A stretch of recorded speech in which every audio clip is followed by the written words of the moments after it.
द्रौपदी से ज्यादा सुभद्रा से प्यार क्यों करते थे अर्जुन? महाभारत में अर्जुन की 4 पत्नियां का जिक्र मिलता है। द्रौपदी, उल्फी, चित्रांगदा और सुभद्रा। चारों पत्नियों में से अर्जुन अपने 2 पत्नियों द्रौपदी और सुभद्रा के साथ रहे। सुभद्रा कृष्ण की बहन थी।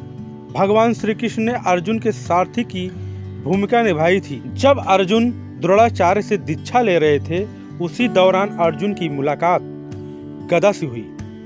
गदा अक्सर सुभद्रा के बारे में बात किया करता था। वह अपनी चचेरी बहन सुभद्रा के रूप और सुंदरता की तारीफ किया करता था। सुभद्रा के रूप और बुद्धि की तारीफ सुनकर अर्जुन को सुभद्रा से प्रेम हो गया। अर्जुन ने सुभद्रा के सामने विवाह का प्रस्ताव रखने की सोची, लेकिन इसी बीच अर्जुन ने अपने भाइयों के साथ स्वयंवर में द्रौपदी से विवाह कर लिया। युधिष्ठिर और द्रौपदी के साथ रहने के दौरान अर्जुन ने अपनी पत्नी की साझेदारी के नियम का उल्लंघन कर दिया, जिसके बाद 12 साल की लंबी तीर्थयात्रा पर जाना पड़ा। इसी तीर्थयात्रा के दौरान अर्जुन की मुलाकात नागा राजकुमारी उल्फी से हुई। नागा राजकुमारी ने अर्जुन को धमकी दी, अगर वह उससे विवाह नहीं करते तो वह कभी उसे अपने पास से जाने नहीं देगी। अर्जुन ने अपनी सहमति दे दी और इरविन नाम की संतान हुई। इसके बाद अर्जुन मणिपुर की राजकुमारी चित्रांगदा के संपर्क में आए। मणिपुर के राजा ने अर्जुन से अपनी बेटी के विवाह के लिए स्वीकृति दे दी, लेकिन राजा की एक शर्त थी कि जो भी संतान पैदा होगी वह मणिपुर में ही रहेगी। अर्जुन की पत्नी और पुत्र बाब्रुवाहना दोनों मणिपुर में ही रहे, जबकि अर्जुन ने अपनी यात्रा जारी रखी। अर्जुन द्वारिका पहुँचे, जहाँ श्री कृष्ण से मुलाकात होनी थी। अर्जुन को अपने वर्षों पुराने प्रेम सुभद्रा को भी ढूंढने की इच्छा थी। अर्जुन ने यति का रूप धारण किया और द्वारिका पहुँच गए। हालांकि किसी ने अर्जुन को नहीं पहचाना, लेकिन श्री कृष्ण को एहसास हो गया कि अर्जुन पहुँच गए हैं। वह अपने करीबी दोस्त से मिलने के लिए तुरंत निकल पड़े। अर्जुन एक बरगद के पेड़ के नीचे ध्यान मग्न बैठे थे। तभी अर्जुन ने अपने दोस्त और गुरु श्री कृष्ण को अपनी तरफ आते देखा। इससे पहले श्री कृष्ण कुछ कह पाते, अर्जुन ने कहा, आप जानते हैं कि मेरे मन में क्या चल रहा है। क्या आप मेरी विवाह सुभद्रा से कराने में मदद नहीं करेंगे, जिससे मैं प्यार करता हूँ? श्री कृष्ण को पता था कि अर्जुन और सुभद्रा से विवाह में सबसे बड़ी बाधा सौतेले भाई बलराम बनेंगे। कौरवों के साथ अपनी दोस्ती को देखते हुए बलराम चाहते थे कि सुभद्रा का विवाह दुर्योधन के साथ हो। श्री कृष्ण ने अर्जुन से कहा, मैं तुम्हारी मुलाकात सुभद्रा से करवाता हूँ। अगर सुभद्रा भी तुमसे प्यार करती होगी तो मैं तुम दोनों को भगाकर विवाह करने में मदद करवाऊंगा। अर्जुन ने कहा कि क्या ये नीच कार्य नहीं होगा? तो कृष्ण ने जवाब दिया कि अगर सुभद्रा अपनी रजामंदी देती है तो क्षत्रियों में अपनी दुल्हन का अपहरण करना स्वीकार्य है। योजना बनाई गई कि अर्जुन यति के रूप में ही रहेंगे और कृष्ण बलराम को उनसे मिलाने लाएंगे। बलराम ने अर्जुन को नहीं पहचाना और उसे एक सन्यासी समझकर तारीफ करने लगा। बलराम ने उसे अपने घर चलने का भी प्रस्ताव दिया।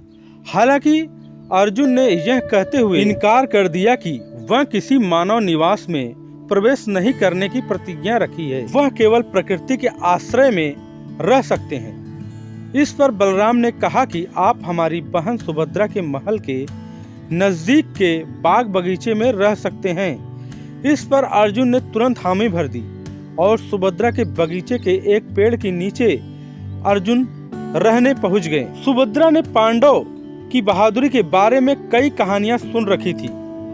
उसने अर्जुन की धनुर्विद्या की चर्चा भी सुनी थी। वह अर्जुन से मिलने के लिए बेताब थी। जब सुभद्रा को पता चला कि एक साधु उसकी बगिया में आया है, तो वह उससे मिलने पहुंच गई। सुभद्रा ने सबसे पहले पांडव के साम्राज्य इंद्रप्रस्थ के बारे में पूछा। इसके बाद अर्जुन के बारे में सीधे पूछ लिया। सुभद्रा ने साधु से कहा कि मैंने सुना है कि अर्जुन बहुत वीर और गुणवान है। क्या आप मुझे उसके बारे में और बताएंगे? अर्जुन ने अपनी तारीफ सुनकर थोड़ा शर्मा गए, लेकिन फिर उन्होंने सारे युद्धों और उसमें पांडव की जीत के बारे में सुभद्रा को बताया। एक दिन सुभद्रा ने साधु से पूछा कि क्या आप मेरा मन पढ़ सकते हैं? क्या आप बता सकते हैं कि मुझे अर्जुन से प्यार हो गया है? क्या मुझे उनका प्यार मिल पाएगा? अर्जुन वर्षों से ये शब्द सुनना चाहते थे। अर्जुन ने तुरंत अपनी पहचान सुभद्रा को बता दी। इसी बीच श्री कृष्ण पहुंच गए। वह यह देखकर खुश हो गए, लेकिन उन्होंने फिर से याद दिलाया कि वे दोनों केवल भागकर ही शादी कर सकते हैं। कृष्ण ने कहा कि मैं तुम्हें अपना रथ दे दूंगा। सुभद्रा रोज रुद्र मंदिर में दर्शन करने जाती है, वहीं से तुम उसे अपने साथ इंद्रप्रस्थ लेते जाना। सब कुछ योजना के मुताबिक हो रहा था, लेकिन सुभद्रा के साथ कुछ अंगरक्षकों ने अर्जुन को पहचान लिया और सबको आगाह कर दिया। बलराम ने जब सुना कि उसकी बहन का अपहरण करने की कोशिश की गई है, तो वह पूरे इंद्रप्रस्थ और पांडव साम्राज्य को तबाह कर देगा। तब श्री कृष्ण ने बलराम को बताया कि इसमें कुछ भी क्षत्रिय धर्म के खिलाफ नहीं है। आखिरकार बलराम ने इस विवाह को अपनी स्वीकृति दे दी। इंद्रप्रस्थ पहुंचते ही अर्जुन सुभद्रा की तरफ मुड़े और कहने लगे, तुम द्रौपदी के बारे में जानती होगी और तुम्हें यह भी पता होगा कि जब तक वह जीवित रहेगी तब तक कोई और पांडव पत्नी इंद्रप्रस्थ में नहीं रह सकती। हम दोनों तभी साथ रह सकते हैं जब द्रौपदी इसकी स्वीकृति दे। सुभद्रा ने द्रौपदी से मुलाकात की। वह साधारण वस्त्रों में पहुंची और कहा, मैं सुभद्रा हूँ। मैं एक ग्वालन और कृष्ण की सौतेली बहन हूँ। द्रौपदी के मन में श्री कृष्ण के लिए बहुत श्रद्धा थी।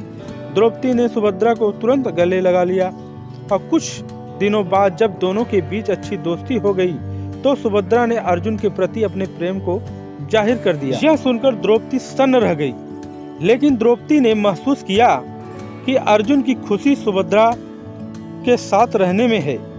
इसके बाद द्रौपदी ने अर्जुन और सुभद्रा को अपना आशीर्वाद दिया और दोनों साथ रहने लगे। तो मित्रों, स्टोरी अगर अच्छी लगी हो तो मेरे वीडियो को लाइक कर देना और चैनल को सब्सक्राइब कर देना, ताकि नेक्स्ट वीडियो आप लोगों के पास आसानी से पहुंच सके। मिलते हैं दोस्तों किसी नेक्स्ट वीडियो में, तब तक के लिए धन्यवाद। Thank you. जय माता दी।